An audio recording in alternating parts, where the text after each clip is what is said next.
Hey everyone, welcome back to our channel. I'm Meg and I'm going to tell you about the one thing that saved our breastfeeding journey. I'm doing this one solo today because Kyle is down with the boys. You might be able to hear him. We've had a little bit of a rough week because they're both sick. Ugh. But today I'm going to take a little bit of time away from them and tell you about nipple shields. Real quick backstory about how we got started on our breastfeeding journey. I had a C-section. I went through 14 hours of labor and then 2.5 hours of pushing before we decided, let's get these babies out. They were not budging. I'd already gone 38 weeks. They were not showing any signs of coming out at that point. And when I went through labor, once again, they were being stubborn. It has translated. After that, I went and got the C-section and I came out. It was about 10:30. Well, after the surgery, it was about maybe 11 o'clock at night.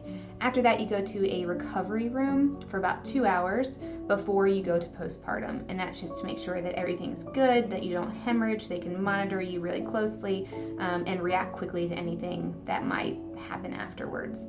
During that time, I was so groggy, I couldn't even hold the boys. I just had to watch Kyle hold them next to me. He did skin to skin with them to help their breathing regulate and all of that. It's actually kind of sad, but when they asked me if I was going to attempt to breastfeed them, normally I think you do it within like the first hour after they're born to give them the best shot at getting the colostrum right away and latching. But I was so dead, I was just like, I can't do it. And so we sent them to the nursery, and for the first about day, they had formula. After that, they brought the babies in and got to meet them. It was awesome, and we just went ahead right then and there to try to get them latched. The good thing is they latched right away, and it really wasn't that big of a deal. The first few times it was totally fine, but you have to feed a baby 8 times a day. I realized that their latch was not very good. And I worked with a lactation consultant, and we did one baby at a time. I just kind of propped up some pillows. I didn't bring a boppy or anything. The problem came about mostly with Cam. Sometimes babies are born with a lip tie or a tongue tie. A tongue tie is just this thing.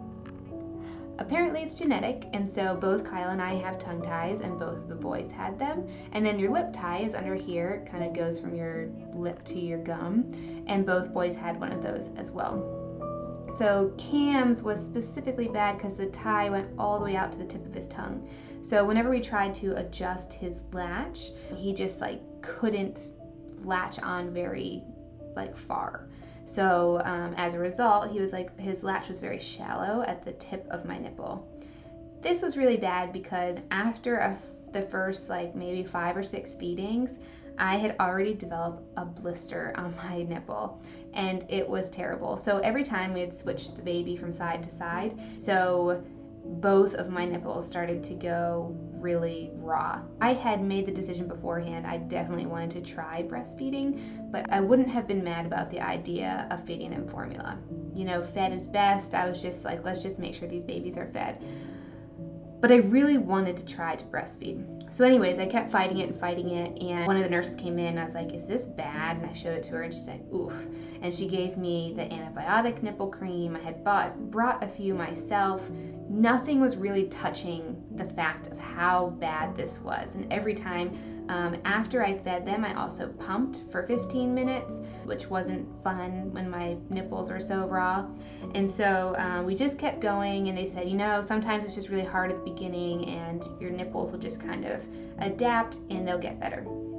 So since I had a C-section, I was in the hospital for about 5 days, and I remember the very last day we had a nurse named Susie. She was awesome, and I just told her, I was like, this hurts every single time that you guys bring the babies to me. It is toe curling, just pain that it hurts so bad. She goes, oh, has anyone given you a nipple shield? And I was like, I don't even know what a nipple shield is. And so she goes and she gets one of these. This is a nipple shield. It is silicone. It's kind of stretchy, and it simply sits over your nipple to protect it. Just add literally a shield over your nipple. You put the part right here where your baby's nose is going to be, so it's usually about this or like this, and it saved everything. As soon as I put this on, it was still a little bit painful, I think because my nipples were damaged up to that point, but it didn't continue getting damaged. Both boys were able to latch right away. They They didn't fight it or anything, and it worked. They were still able to get milk, and it was amazing. A nipple shield you just will place over your nipple onto your boob, onto your breast, sorry. You can just put it on right away, just right on top of it, or you can kind of pull it or bend it back and then put it over and then just kind of straighten it out. If you do that, it kind of creates a little bit of a suction. They come in certain sizes, so I'll put a link down below of how to measure the size of your nipple to get the right size. They gave me a 20 millimeter right off the bat without even asking me or measuring anything, and it worked. So I assume that's probably the one you might want to start with if you're completely clueless about how to measure. So this is a Medela. It comes in a nice little carrying case. You get 2 of them. Between each use, we just washed it with dishwashing soap.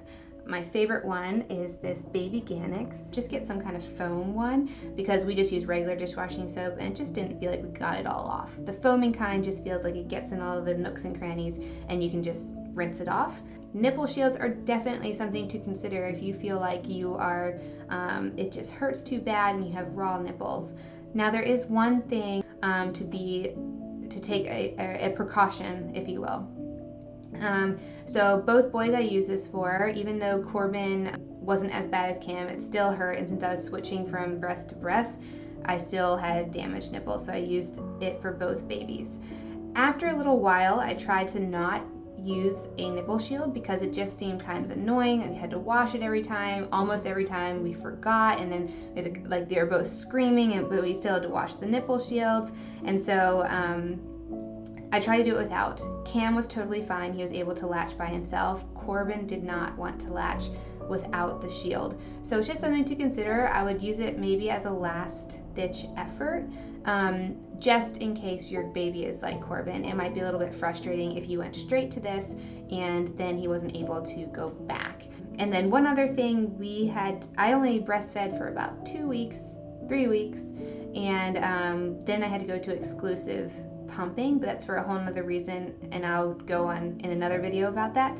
But when the babies had to go to bottles right away, they were able to, and I think part of it is because this nipple or this shield felt like a bottle nipple to them. So that's definitely part of the positive. If you're going back to work and your baby won't take a bottle, you could also try a nipple shield just to kind of get them used to that feeling. They're still up against you, they still get your scent, they still get the comfort of you holding them, but they get used to some kind of silicone something in their mouth between them and the milk. So that's just one more thing you can think about.